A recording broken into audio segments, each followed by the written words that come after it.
Hello, everyone. Welcome back. Today, we're going to be talking about what happens if the world abandons the US dollar, okay, which is becoming ever more likely to happen. I did a video on this yesterday. I mean, I think the tipping point was when the United States froze Russian assets, okay, and started attempts to confiscate like $300 billion of money that belonged to Russia.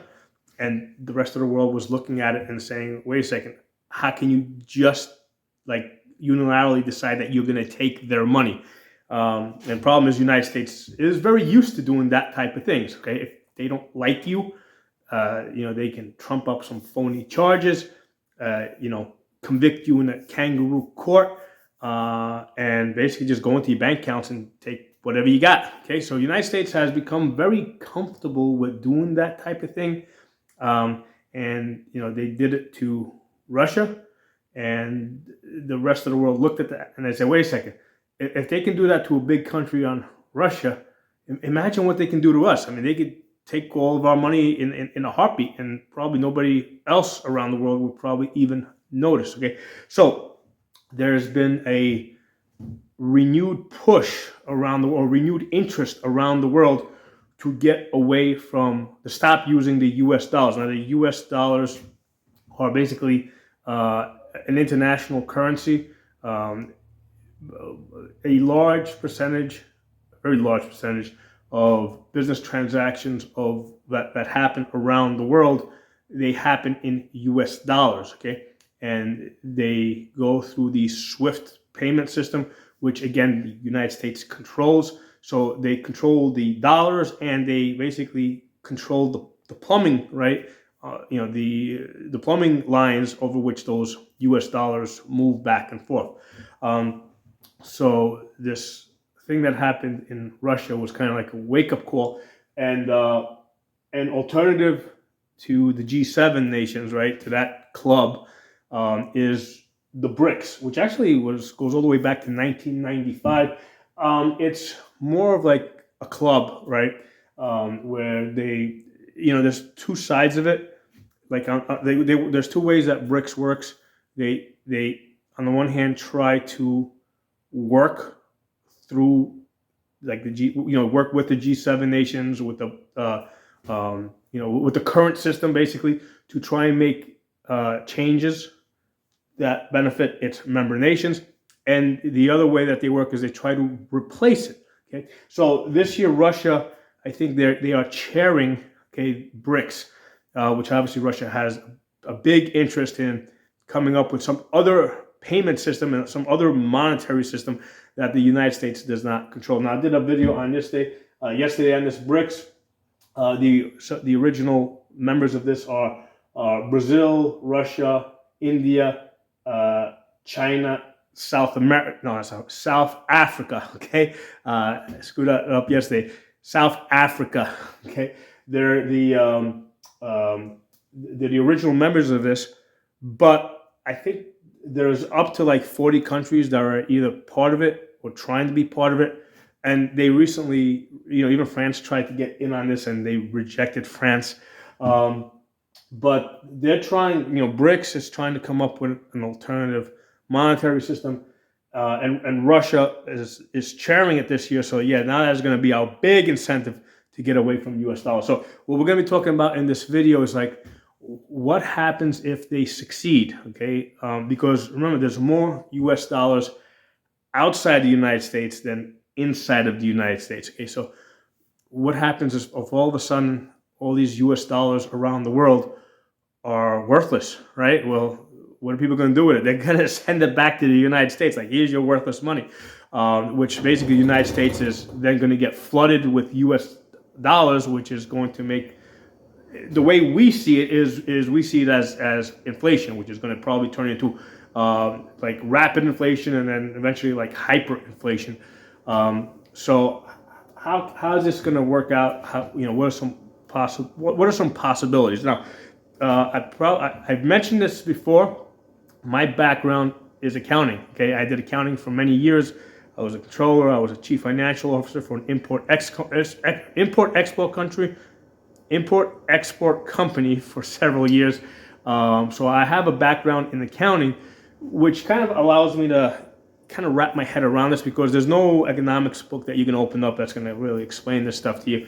You kind of have to look, between the lines. Okay, so just to put things in perspective, the total U.S. dollars worldwide, right, on the entire Earth that have been created is somewhere between 20 and 25 trillion dollars. Okay, that's the total U.S. dollars that have been created. Okay, we'll talk about how it's created in a minute, but that's the total U.S. dollars. Now, if we look at just the U.S. national debt alone, right, that's like somewhere around 35 trillion. Okay, so there's not enough U.S. dollars in the entire world, all right, currently, to pay the national debt. Okay, so how is that? Now if you add on top of it, because you got the national debt of the United States, but what if you add the debt of individuals, of corporations, of other countries around the world? I think the total debt goes up to somewhere around $75 trillion. Okay, so there's $75 trillion of worldwide debt that, this is just the debt I think that's accounted for, right? It probably might be 100 trillion, but it's somewhere in that area. And there's only 20 to 25 trillion to pay for this. So how is this possible? How does this, how can such a situation exist where you owe more money than money exists to pay for it? So the way it works is banks create money. Okay, they take in assets and they use those assets to create money. And this isn't like National Bank. This is like your local bank. What happens is when you get a mortgage on your house, right, they take the deed to the house, right? They take ownership of the house and they use that asset to create money. Okay, the banking rules allow it for that. Okay, so, or if you finance a car, they use that car, they take the title to that car and they create money. Okay, or if you own a gold mine and you dig up gold and you give the gold to the bank uses the gold to create money. So a lot of people say, oh, well, we should go back to a gold-based system.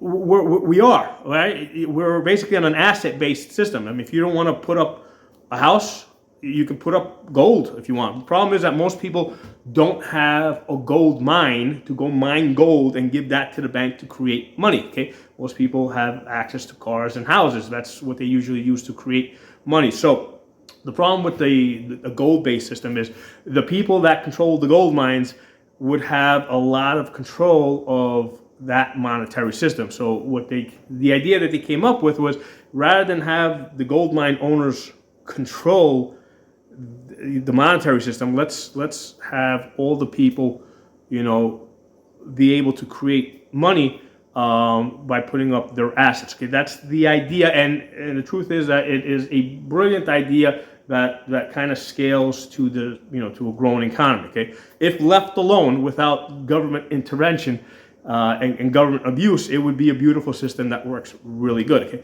so now the way that works is when the bank creates money, they take your asset and they create money.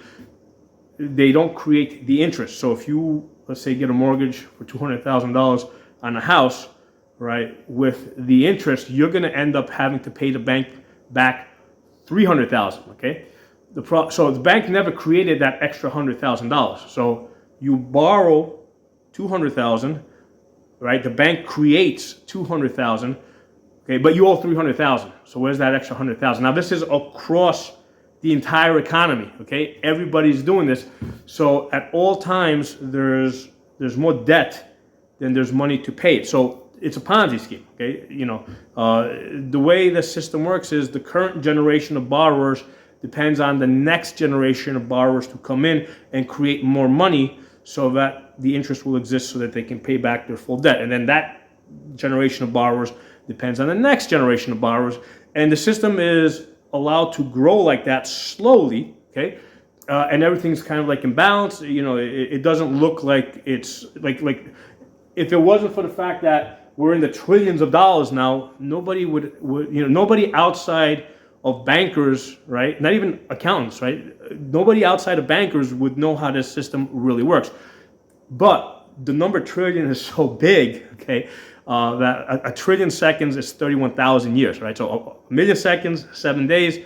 A billion seconds, 31 years. A trillion seconds, 31,000 years. So when we get up into the trillions of dollars of debt, all right, that are being created like annually, people that understand numbers look at this and say, wait a second, where are you getting $1 trillion from? There's the $1 trillion in the entire universe, and that's how everybody knows what's going on. And this system kind of depends on people really not being aware that it's a Ponzi scheme. Okay, once everybody's aware that it's a Ponzi scheme, the thing starts breaking down, right? Because the nature of the Ponzi scheme is, you don't want to be at the end of the line,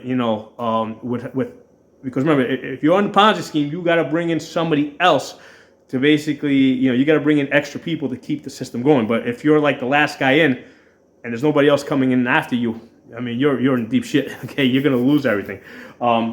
So that's the nature of the system. Now, this system would have worked if it was allowed to just grow naturally without government intervention.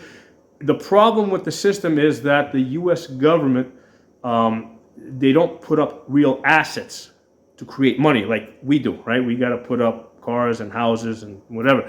The government puts up debt. They basically give themselves an IOU.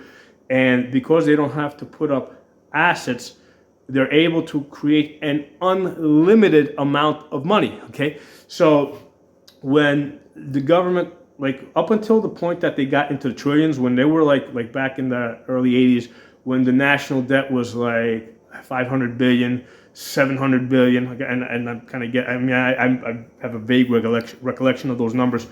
So when it was under $1 trillion, it was no big deal because the government was a small part of the whole system, okay? But once they went over $1 trillion, they started becoming so big that, again, the nature of the Ponzi scheme is you got to bring in somebody like yourself, like somebody's got to come in after you of equal size to keep the system going. So as the government became a bigger part of this system, there's nobody else that the government can bring in that's the size of the U.S. government to kind of keep the system in balance and growing. Okay, so that's why now we're in a situation where the government owes like $35 trillion of debt, right? And there's only $20 to $25 trillion of cash worldwide, or of U.S. dollars worldwide, and everybody around the world is looking at this and saying, this whole system that you got here is complete bullshit, and everybody knows it's bullshit, and now everybody is looking to get out, as fast as possible before the system crashes, right? Because that's what Ponzi schemes do.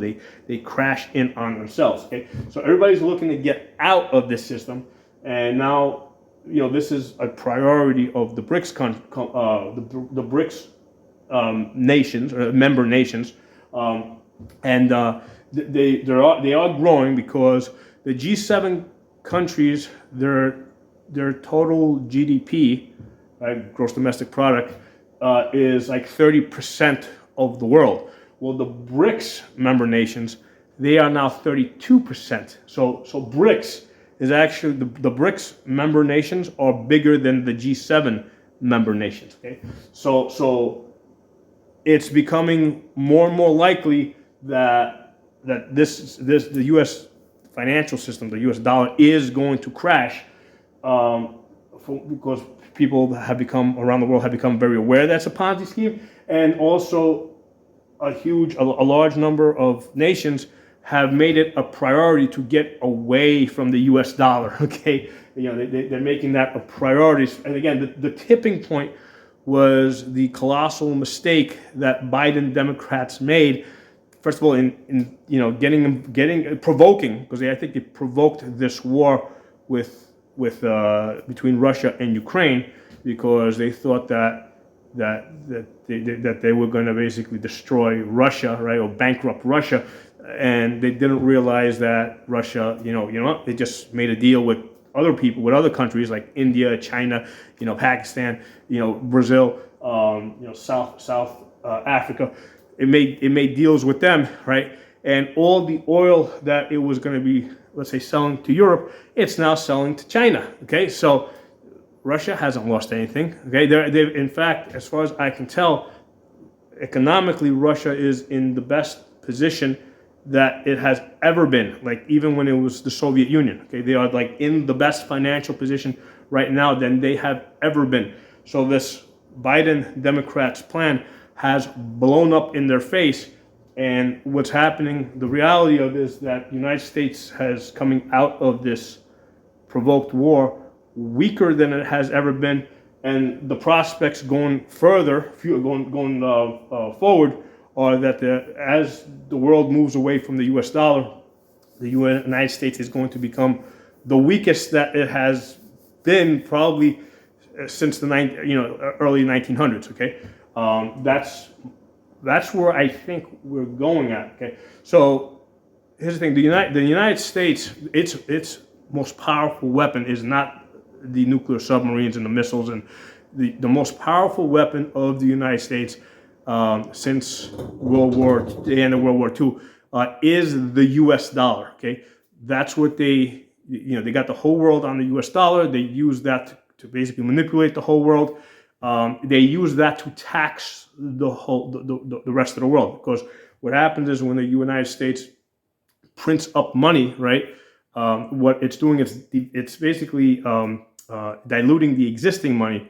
So anytime government reduces the buying power of your money, they've taxed you. Okay, so the United States taxes the entire world through money dilution, and the rest of the world is like, no, we don't want to be taxed like that anymore. Okay, we're gonna figure out some other some other monetary system here, and some other monetary payment system, and we're gonna deal you out. Okay, so that's what we're looking at here. Okay, so this is probably bigger than anything that like in my entire life. I'm 52 years old. I've never, in all the years I've been studying accounting and economics, I've never seen the United States status, right, as a world power in a more perilous, type of situation. Okay, because the United States is in real trouble here, right? Because the whole world is onto them, okay, and they want nothing to do with them anymore. So what's going to happen, right? So as the world moves to a different monetary system, so now they got all these dollars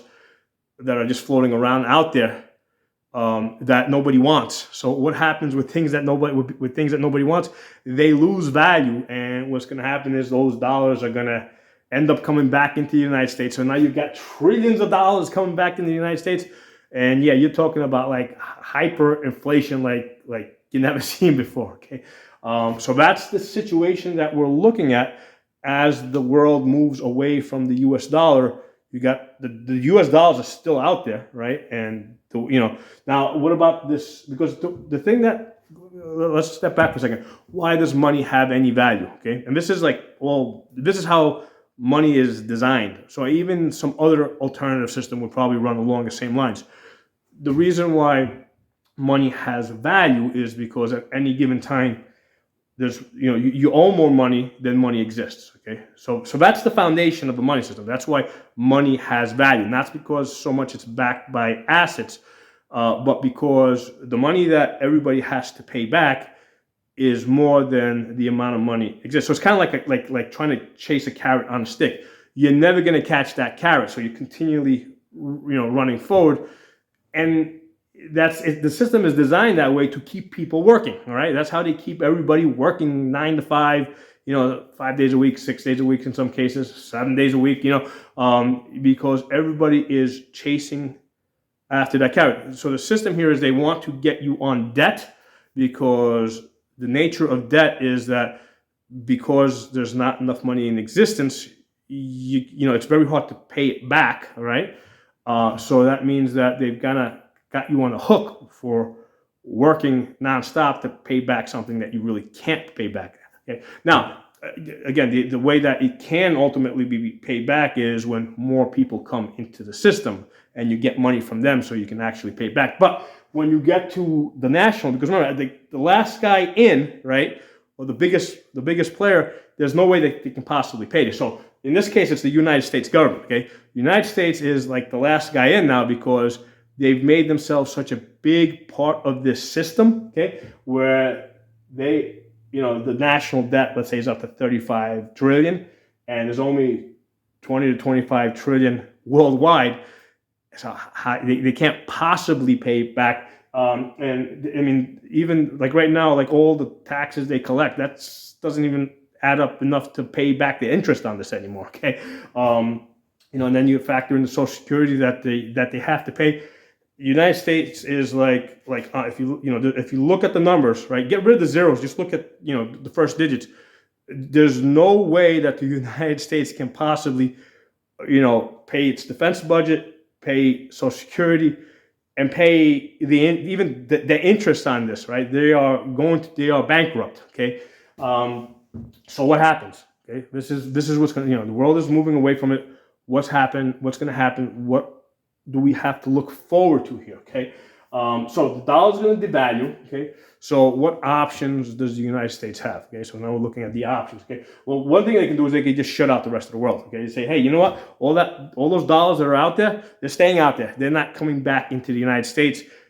Cut off the lines so that external money can't get into the United States. So that would kind of keep all that money from coming back in here and devaluating the U.S. dollars at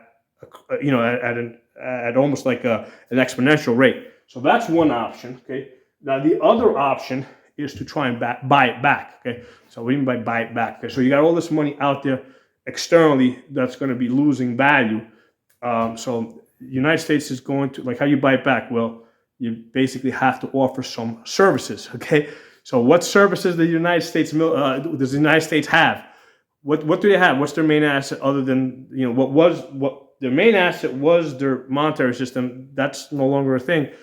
What do they have left? They got the biggest military in the world. Okay, so what I see the United States doing is provoking wars, right? More wars around the world, and then offering its protection services to buy back these dollars. Okay, very cheaply. Okay, so that's a way that I see the United States getting dollars out of circulation. Okay, so what's now the other? And as far as the national debt, they're just going to cancel that. Okay, I mean, it's not like a new thing. I mean, Biden's been talking about canceling student debt loan, right? So canceling debt is because remember, this is just numbers on the computer, right? This isn't like when the United States creates. Remember, when we make money, when we create money, we have to put up a real asset, and the bank uses that asset to create money, right?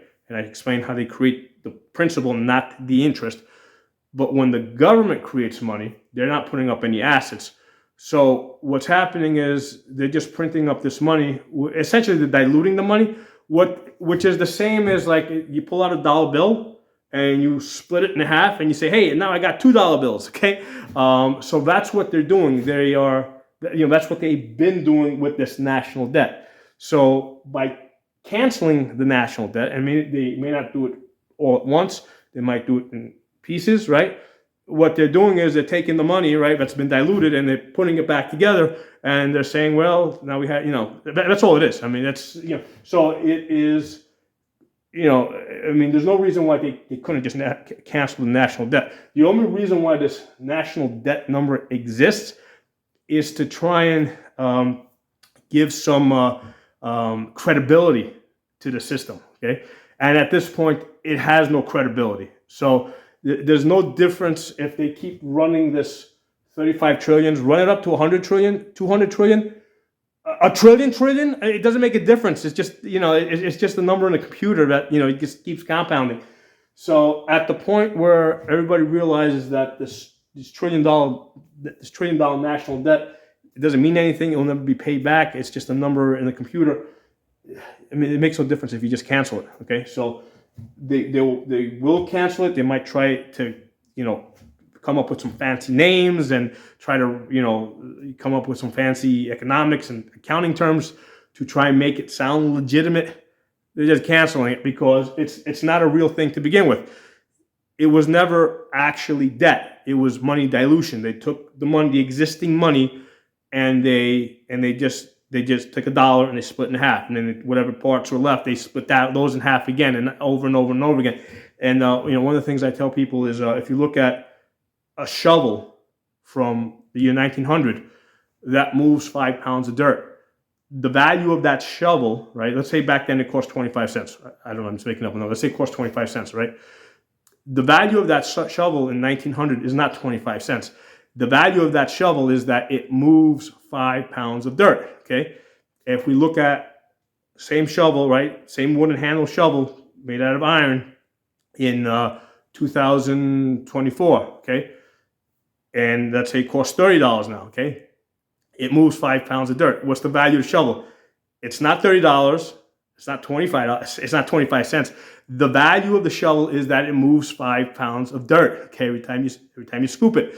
So the dollar value that's associated with it doesn't mean anything. Okay, that's just a bookkeeping thing. The true value of the shovel is that it moves 5 pounds of dirt. So you can apply that to anything. The value of gasoline, right? If you got gasoline in your car, a gallon of gasoline moves your car 20 miles, okay? That's the value of a gallon of gasoline, okay? It's not whether it's $1.50 a gallon or $5 a gallon or $3.50 a gallon.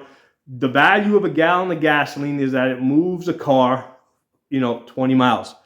That's the value of gasoline. So that's the right way to evaluate the value of things, okay? You look at what it actually does, not what dollar sign is connected to it, okay?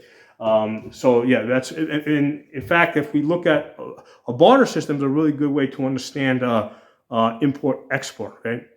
Because if you look at the bars for years, it looks like it's been looking like there's a trade deficit.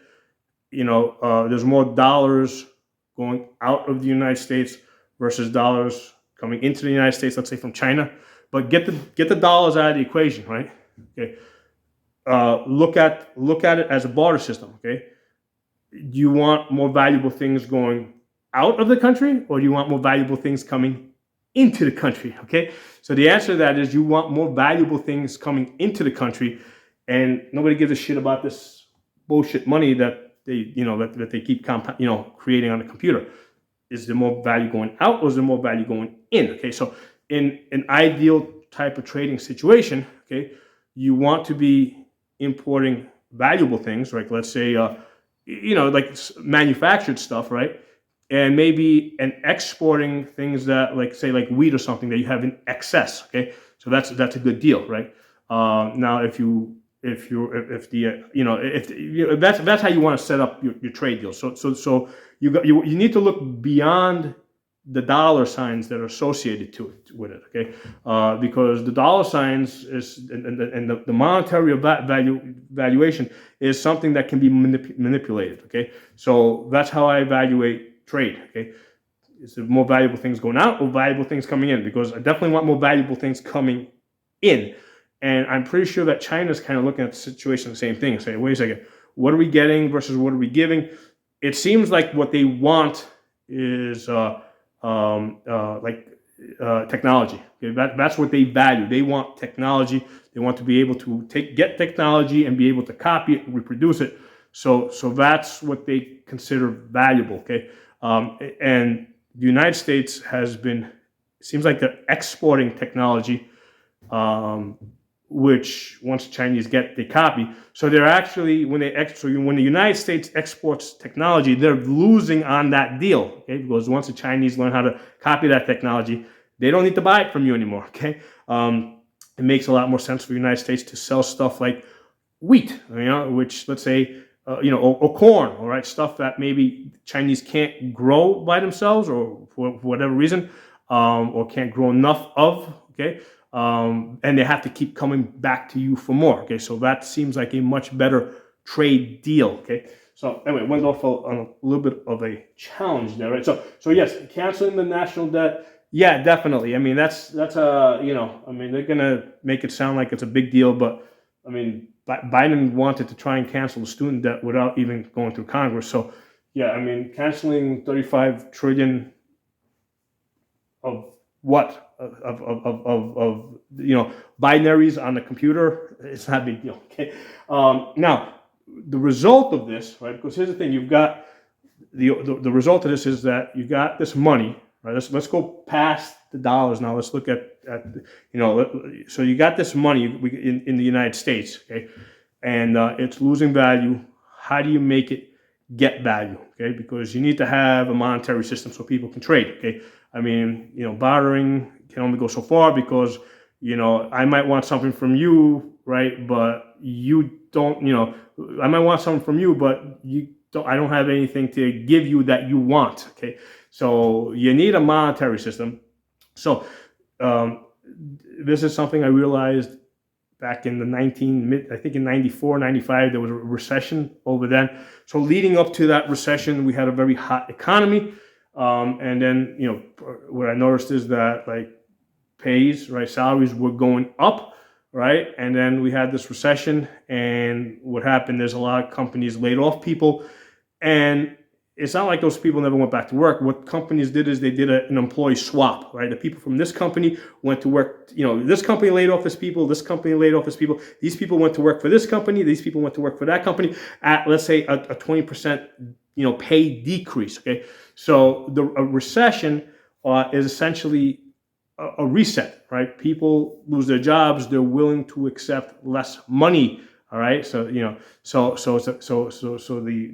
recession reduces or basically gives more value to the dollar, because all of a sudden people are willing to, because they don't have dollars, they don't have work, they're willing to accept less money, right? And the dollar appreciates. Okay. Well, where we are right now, right, with all this money worldwide, this is going to require like a 1930s like depression. Okay. Because I mean, if you go back and you look at depression in 1930s, what happened? The money became very valuable, right? Because nobody had enough money, right? So anytime there's not enough money, right? So how do you make money gain value? You just take money out of the system, right? You take money out of the system, right? And what happens is, and there's many ways to do that. One way that government takes money out of the system is by taxing you. So once they take money out of the system, it becomes more valuable, okay? And people are willing to work more hours for less money, okay? And that's how you reset the system. So long term, this is what this means, right? What's going on right now with BRICS and the rest of the world moving away from the US dollar. Ultimately, what this is going to mean is a serious depression in the United States, right? And other countries that I guess run on the US dollar, in an effort to give value back to the US dollar, because that's the only way that you can get the dollars to start taking value. Basically, people value things that they don't have enough of, okay? If you got lots of US dollars swimming around the system, people are like, it's not very valuable. But if there's very few dollars in the system, right? If you take dollars out of the system, what happens is all of a sudden it becomes very valuable, okay? And that, my thoughts are this: BRICS moving away from the US dollar is going to result in a very deep depression in the United States. That's going to probably last a long time. And what I think now one of the options that the United States has, okay, one of the only other asset that it has besides its money is its war machine. So I think that a lot of people in power are going to look at the situation and say, hey, before we try this deep depression strategy, let's try the World War III strategy, right? Let's see how that works out for us, right? So that's, I think that's the gamble that people in power in the United States are going to take. They're going to start provoking wars around the world because, hey, you got BRICS over here, they're nice and unified, and they seem like they got this other currency that they're building up. But what if we just blow that all up, right? So then they'll have no choice. They'll have to use U.S. dollars if we blow up their banks. Okay, so I think the United States is going to become very, very hostile over the next several years. Okay, so let me know what you guys think. Drop some comments below, and we'll talk soon.